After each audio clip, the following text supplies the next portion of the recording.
दूसरी गाथा हमने प्रारंभ की थी और उसकी थोड़ी चर्चा अंतिम समय में हमने की थी। गाथा का पाठ एक बार यहाँ से करते हैं। दूसरे नंबर की गाथा है, प्रश्न क्रमांक 8। जीवो उगमो अमुक्तिकर्ता सदेह परिमाणो भूता संसारथो सिद्धो सो विश्व सो डगई।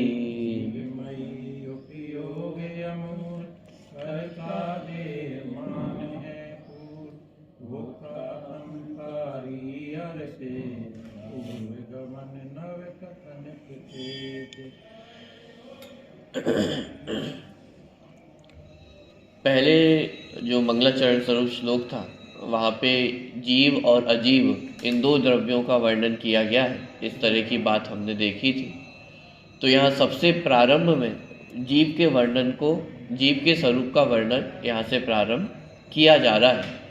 तो इस दूसरे नंबर की गाथा में 9 अधिकार माने 9 विशेषताएं वो जीव की बताई कि इस प्रकार जीव होता है। ये कैसा है?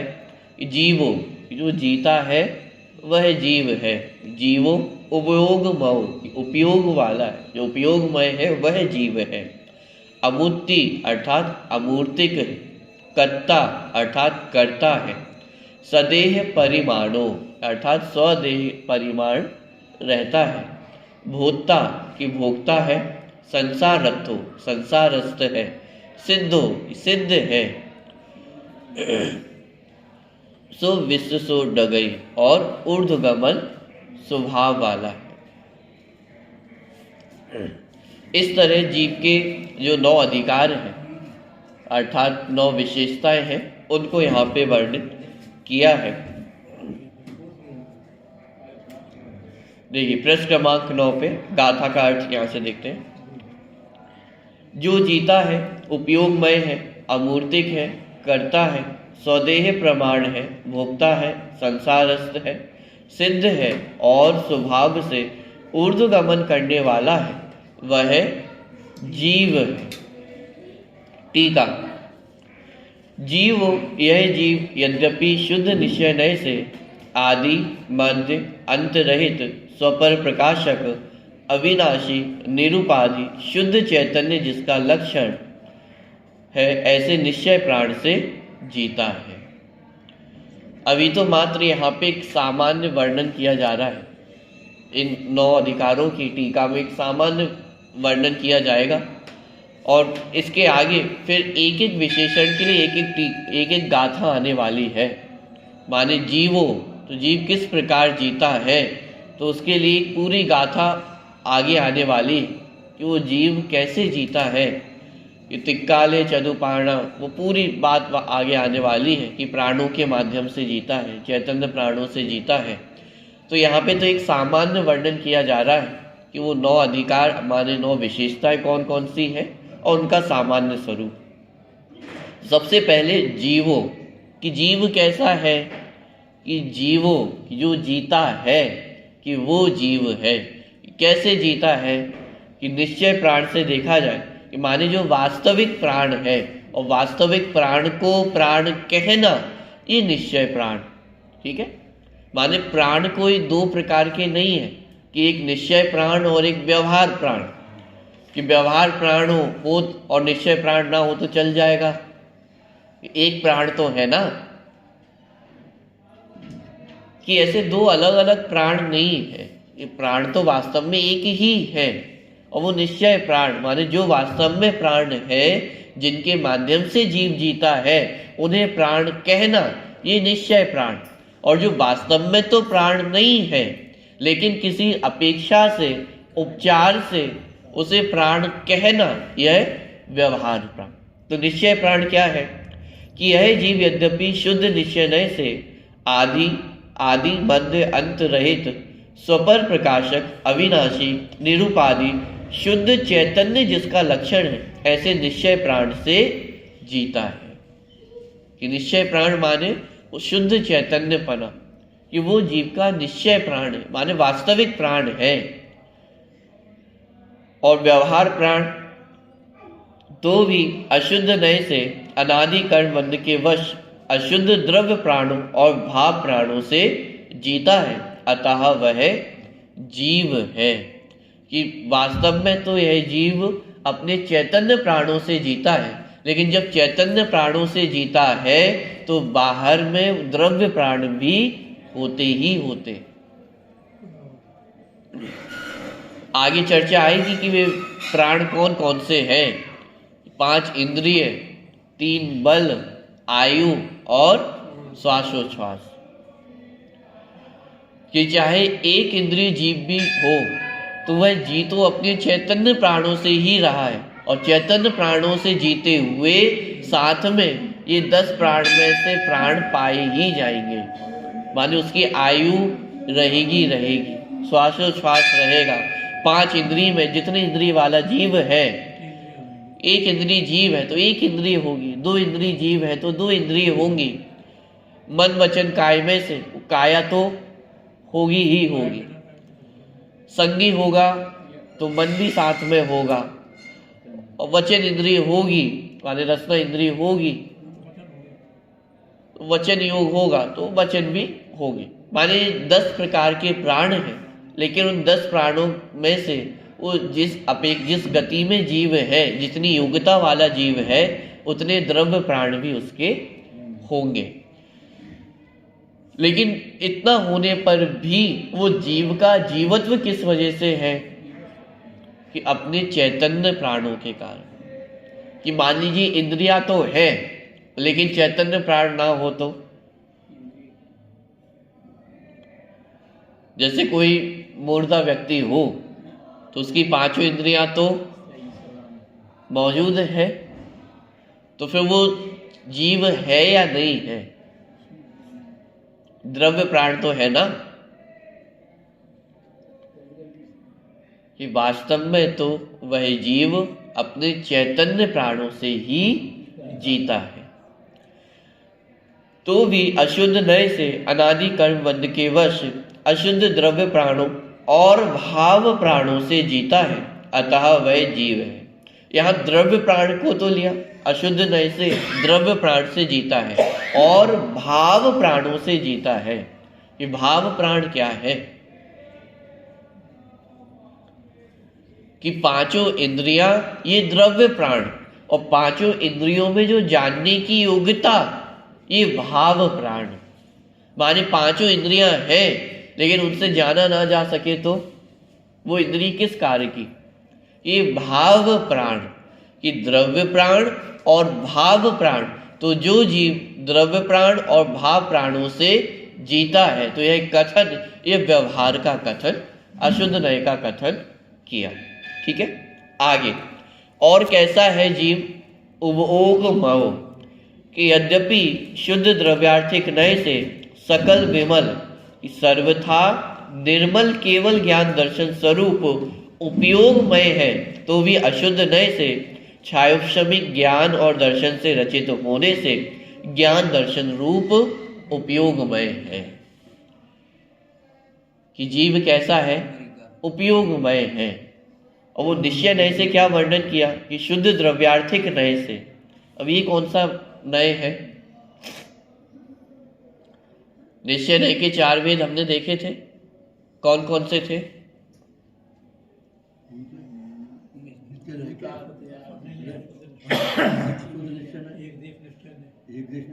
एक देश शुद्ध निश्चय नय, साक्षात शुद्ध निश्चय नय, परम शुद्ध निश्चय नय। ये 4 नय हमने देखे थे। अब ये कौन सा नय आया है? शुद्ध द्रव्यार्थिक नय।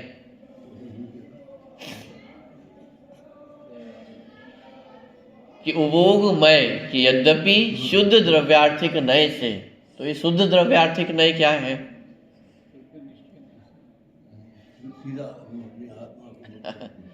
देखिए, अध्यात्म में निश्चय और व्यवहार नय, इन 2 नयों का प्रयोग होता है, और आगम शैली में द्रव्यार्थिक नय और पर्यार्थिक नय का उपयोग मुख्यतः से देखा जाता है।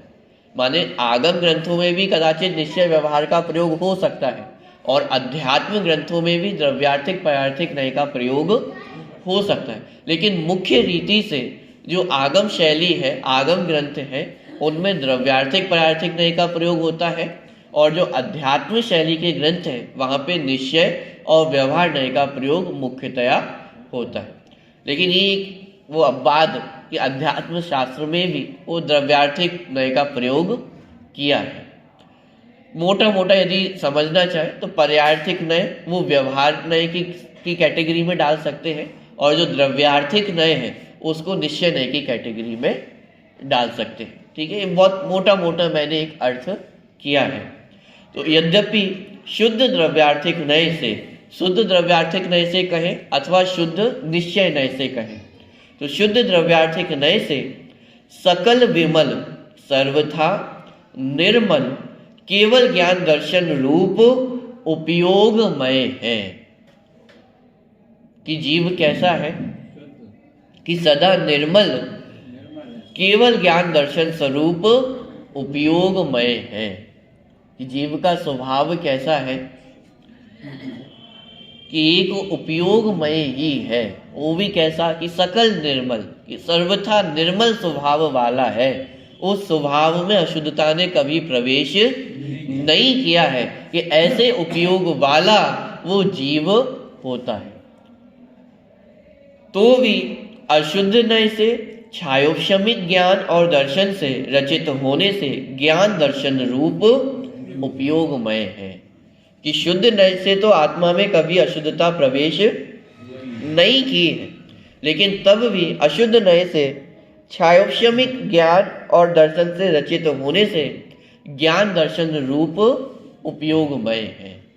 कि व्यवहार न्याय से देखा जाए तो आत्मा वो ज्ञान दर्शन उपयोग वाला है, छायोपशमिक ज्ञान वाला है। जैसे संसार अवस्था में है तो छायोपशमिक ज्ञान से युक्त है, तो छायोपशमिक ज्ञान से युक्त होने के कारण व्यवहार से ज्ञान दर्शन उपयोग वाला है। ठीक है, तो निश्चय न्याय से कि सकल निर्मल केवल ज्ञान दर्शन स्वरूप उपयोग वाला है, और व्यवहार न्याय से छायोपशमिक ज्ञान दर्शन स्वरूप उपयोग वाला है। बात ख्याल में आ रही है कि निश्चय न्याय से वो जीव के त्रैकालिक स्वभाव की बात हो, और व्यवहार न्याय से वर्तमान में जीव किस अवस्था में है, बाहर के संयोग कैसे हैं, उन सबके विचार करके, उन सबकी अपेक्षा रख करके वो व्यवहार न्याय वैसा कथन करता है। ठीक है, तो जीव जीवत जीने वाला है, उपयोगमय अर्थात उपभोगमय अर्थात उपयोगमय है, और कैसा है अमूर्ति अर्थात अमूर्तिक है। यद्यपि व्यवहार से मूर्त कर्म के अधीन पने से स्पर्श रस गंध वर्ण रूप मूर्तपना सहित है, इसलिए मूर्त है। किसकी बात चल रही है? क्या कह रहे हैं यहाँ पे? यद्यपि व्यवहार से मूर्त कर्म के अधीन पने से स्पर्श रस गंध वर्ण रूप मूर्तपना सहित है, इसलिए मूर्त है। तो किसकी पुद्गल द्रव्य की परिभाषा चल रही है?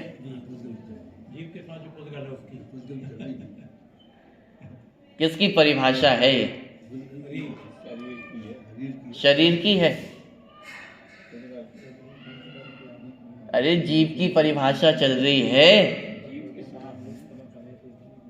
और जीव को क्या कहा जा रहा है कि यद्यपि व्यवहार से यह जीव मूर्तिक है, तो भी परमार्थ से अमूर्त अतीन्द्रिय शुद्ध बुद्ध एक स्वभाव वाला होने से अमूर्त है। ये बात को समझ में नहीं आ रही है। अमूर्त है ये बात तो ठीक है, एक बार में समझ में आ जाती है, लेकिन मूर्त कैसे कहा जा रहा है? वर्णन तो जीव का चल रहा है।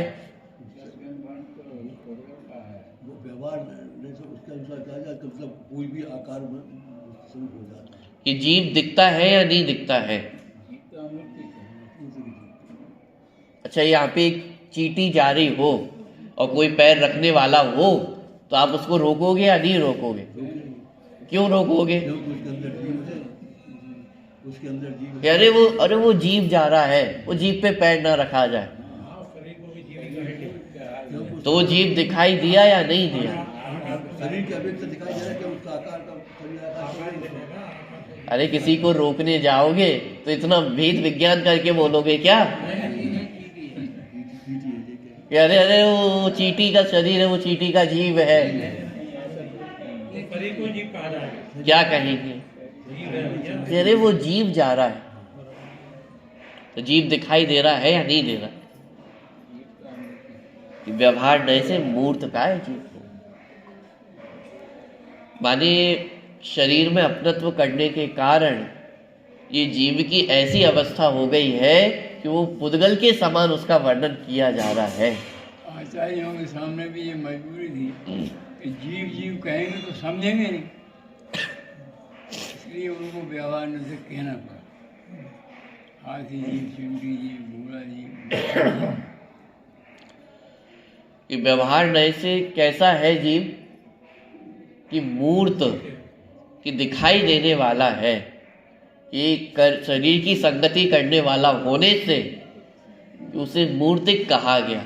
वो दिखाई देता है, आर पार नहीं जा सकता है। माने आत्मा में तो ये शक्ति है, वो किसी से बाधा को प्राप्त नहीं होता है, सूक्ष्मत्व है, सूक्ष्मपने को प्राप्त है।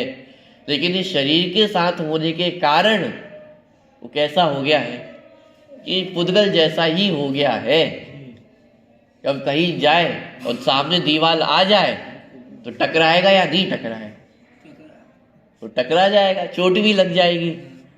अब ये जो सारी चीजें हैं ये तो शरीर में होने वाली चीजें हैं, लेकिन उपचार से क्या कहा जाता है? जीव का कहा जाता है कि मुझे चोट लग गई, मैं टकरा गया। वो जीव जा रहा है, शरीर के साथ जो पाया जा रहा है तो उसे जीव कहा जा रहा है, शरीर को भी जीव कहा जा रहा है।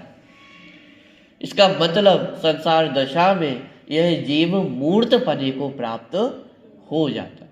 तो मूर्त पने को प्राप्त वास्तव में हो जाता है क्या कि वर्णन कि परमार्थ से तो अमूर्त, अतीन्द्रिय, शुद्ध बुद्ध एक स्वभाव वाला होने से अमूर्त है। कि परमार्थ से तो जीव कैसा है कि एक अमूर्तिक स्वभाव वाला ही है, स्पर्श रस गंध वर्ण उसमें प्रवेश नहीं किए हैं। लेकिन संसार अवस्था में व्यवहार से जीव को मूर्त भी कहा जाता है। अनुपचरित असद्भुत व्यवहार है। उपचरित में तो वो शरीर से भी बाहर की बात हो जाएगी। जीव को मूर्त कहना ये अनुपचरित असद्भुत व्यवहार नए का कथन। चलिए अभी विशेष वर्णन तो आगे एक एक गाथा इनके लिए आगे आने वाली है, इसलिए अभी मात्र एक सामान्य अर्थ अपन यहाँ पे देख रहे हैं। तो जीव कैसा है? जीवो अवोगम अमूर्ति, अमूर्तिक है। और कैसा है? कर्ता अर्थात करता है। कि यद्यपि यह जीव भूतार्थ नय से, अभी एक और नय आ गया है।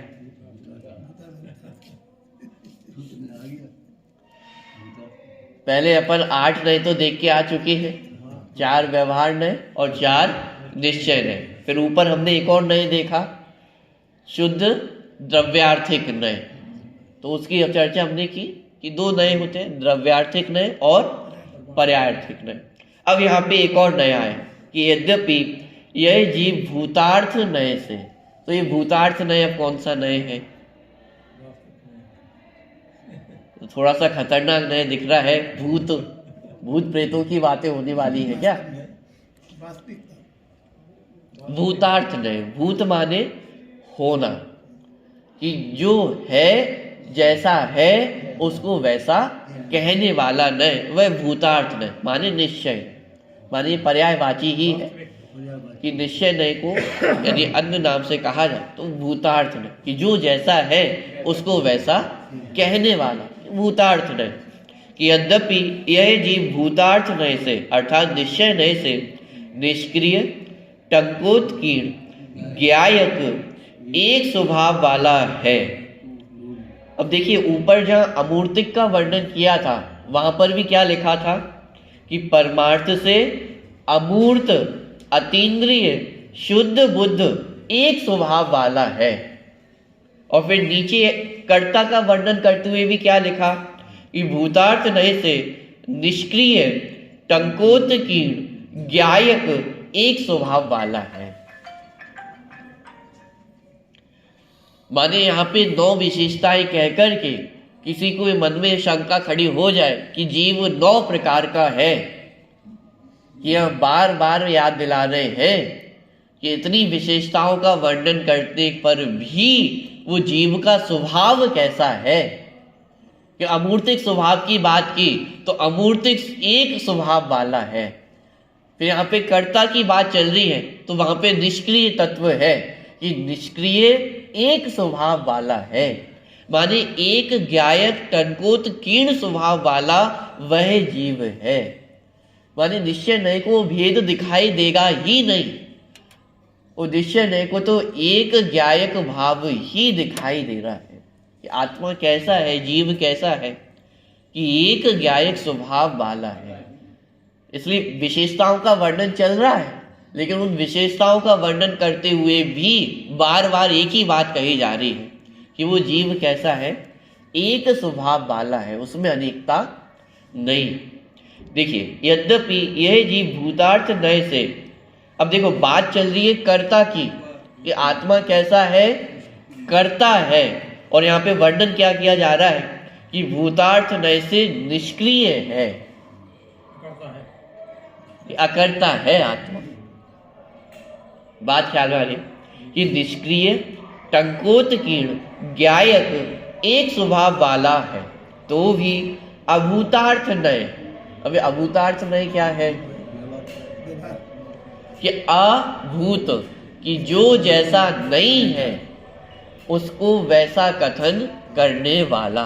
कि अभूतार्थ नय माने व्यवहार नय। कि व्यवहार नय से मन वचन काया के व्यापार को उत्पन्न करने वाले कर्म सहित होने से शुभाशुभ कर्म का कर्ता होने से आत्मा कैसा है, करता है। कि यद्यपि निश्चय नय से आत्मा एक निष्क्रिय तत्व है, लेकिन व्यवहार नय से मन वचन काया के व्यापार को उत्पन्न करने वाले, माने मन वचन काय की क्रिया को करने वाला ये कौन है, ये आत्मा है। हिंसा हुई, जीव के प्राणों का घात हुआ किसी, तो हिंसा किसने की, कि हिंसा जीव ने की। इसका कर्ता कौन है, वो जीव है। कोई अच्छा कार्य किया तो उसका कर्ता भी कौन, जीव। कोई बुरा कार्य किया तो उसका कर्ता कौन, जीव। माने शरीर से होने वाली जो जो क्रियाएं हैं उनकी जिम्मेदारी किसको लेनी होगी, वो स्वयं जीव की है। इसलिए यहाँ पे वो कर्ता कहा कि आत्मा कैसा है, कि कर्ता है। कि मन वचन काय कि व्यापार को उत्पन्न करने वाले कर्म सहित होने से शुभाशुभ कर्म का कर्ता होने से कैसा है, करता है। दिल्ली भैया आज तो तुम सुन रहे हो, आज के 110 साल पहले यहाँ से कह रहे थे लोग ये नया धर्म चला है। अब तो अपन पक्के हो गए ना, सुन के। चलिए, तो अभी तक कितने विशेषणों की चर्चा अभी हमने की है,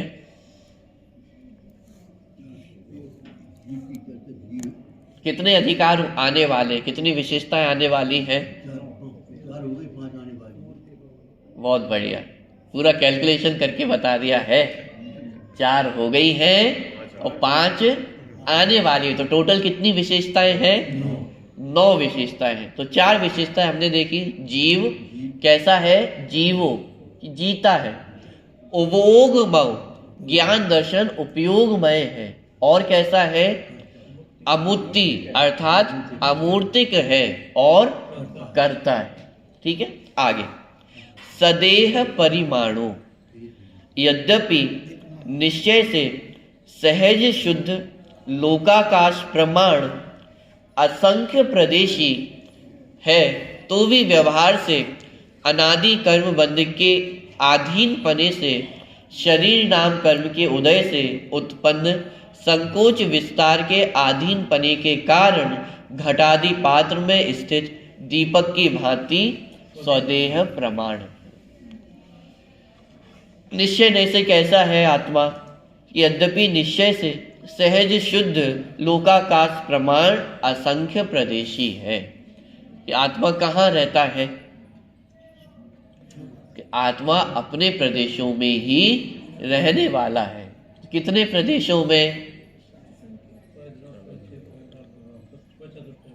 असंख्यात प्रदेशों में। कितने असंख्यात प्रदेशों में? 3 लोक में फैल जाए। या असंख्यात लोक प्रमाण प्रदेशों में। केवली समुद्र घाट होता है। सही कहा मैंने? आपके 6 दोनों में था। ये शरीर प्रमाण बताया, उसका कहा कि पूरे लोग तीनों लोग हिल जाएंगे शरीर। यह आत्मा अपने असंख्यात लोक प्रमाण प्रदेशों में रहता है। बात सही है या गलत? निश्चय से। केवली लोक प्रमाण असंख्यात, ये क्या अंतर हुआ? या असंख्यात लोक प्रमाण कहें या लोक प्रमाण असंख्यात कहें? असंख्यात लोग नहीं है। कि आत्मा के कितने प्रदेश? कि असंख्यात प्रदेश। लेकिन वो असंख्यात कितने? कि लोक प्रमाण असंख्यात। असंख्यात लोक प्रमाण कहेंगे तो असंख्यात लोग हो जाएंगे। कि असंख्यात लोक हो जाएंगे और फिर उन असंख्यात लोक में जितने प्रदेश होंगे उतने आत्मा के प्रदेश हो जाएंगे।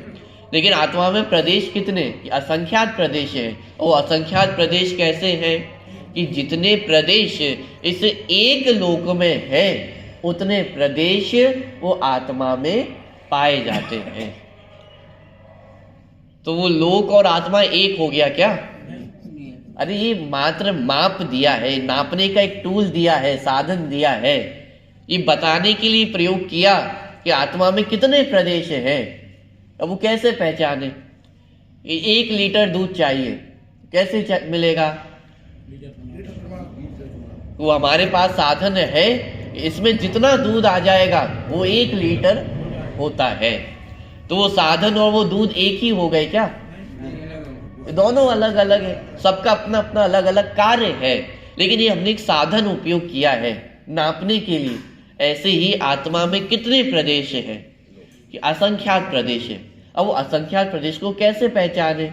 कितने असंख्यात प्रदेश हैं? असंख्यात के भी असंख्यात भेद है। तो कौन से असंख्यात की बात चल रही है? कि लोक प्रमाण असंख्यात, माने इस लोक में जितने प्रदेश पाए जाते हैं उतने प्रदेश वाला ये आत्मा होता है। तो यद्यपि निश्चय से सहज शुद्ध लोकाकाश प्रमाण असंख्य प्रदेशी है।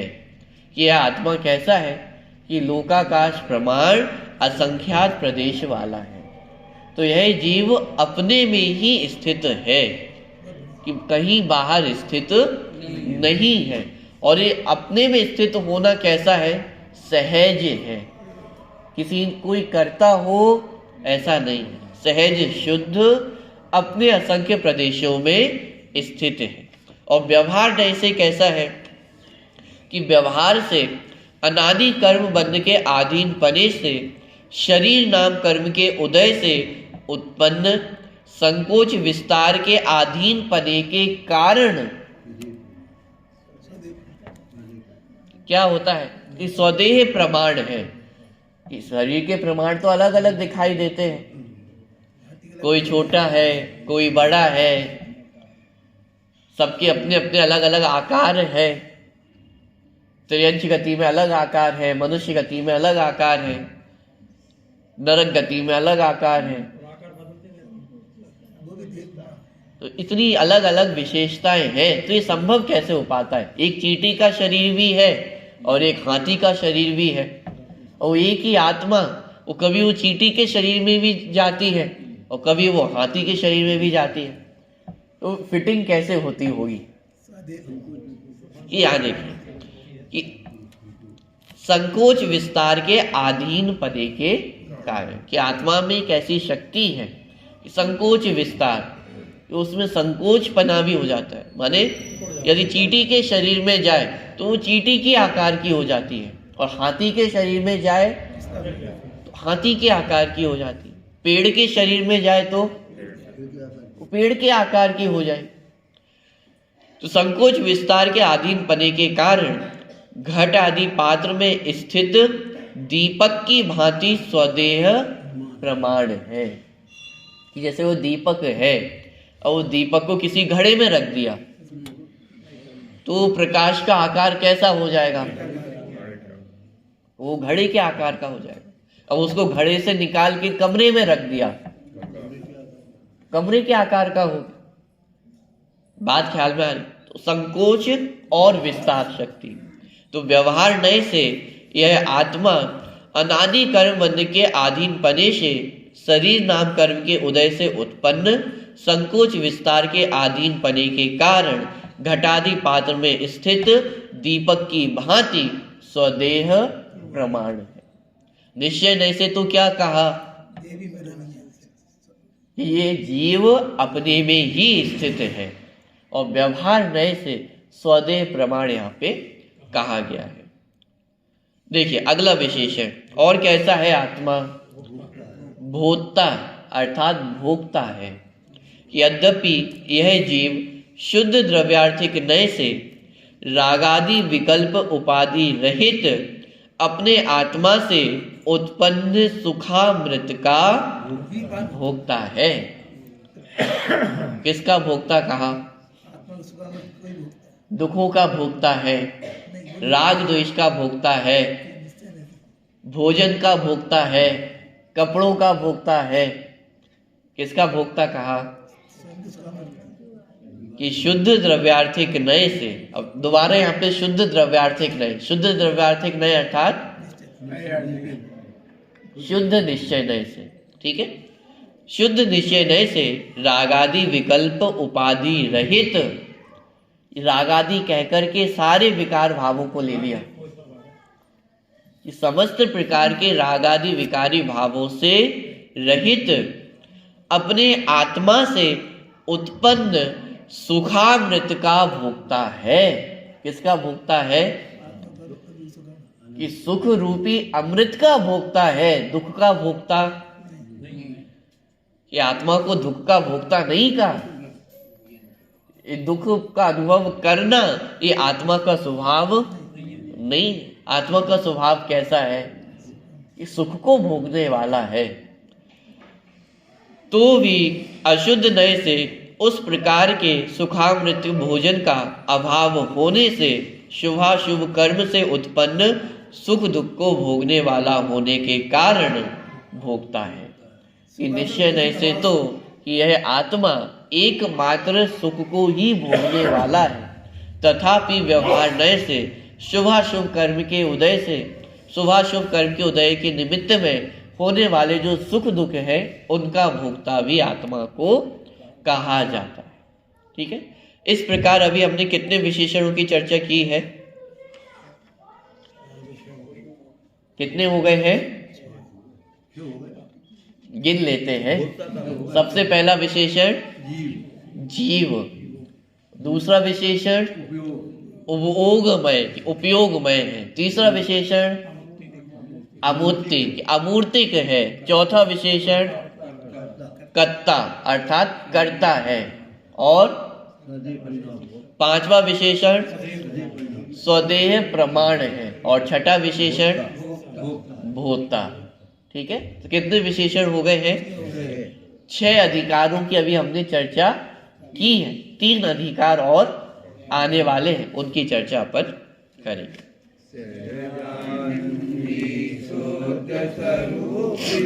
अविनाशी में आत्मस्वरूप सदानंदी शुद्ध स्वरूपी अविनाशी